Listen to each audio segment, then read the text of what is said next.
हास्य रस। हास्य चेष्टाएं, विकृत रूप, वेशभूषा, आकार, वाणी आदि को देखकर जब हास नामक मनोभाव परिपुष्ट होता है तब वहाँ हास्य रस की उत्पत्ति होती है। अर्थात हास्य रस का स्थायी भाव हास होता है। व्यक्ति की वेशभूषा, वाणी, चेष्टा आदि की विकृति को देखकर हृदय में विनोद, चंचलता का जो भाव उत्पन्न होता है उसे हास कहते हैं।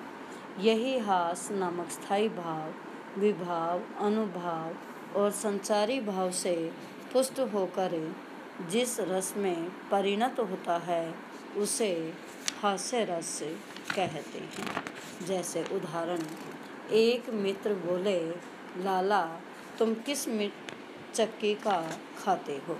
कि एक मित्र ने मोटे दूसरे मित्र को देखते हुए उसको हंसी मजाक में कहा कि लाला तुम किस चक्की का खाते हो।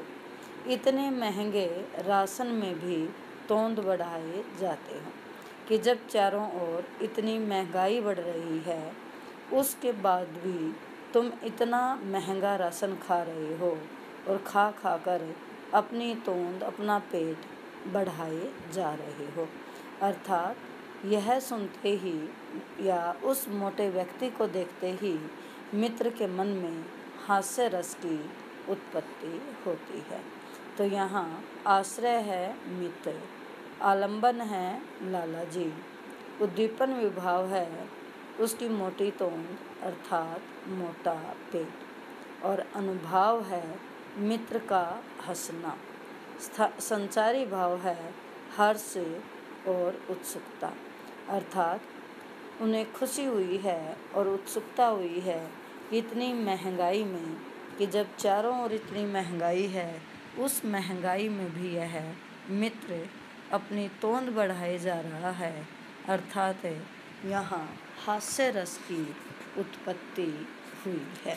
तो जहाँ भी किसी विकृति को देखकर या किसी मोटी आकृति को देखकर या हंसी से संबंधित कोई भी तथ्य देखकर हास्य रस की उत्पत्ति होती है।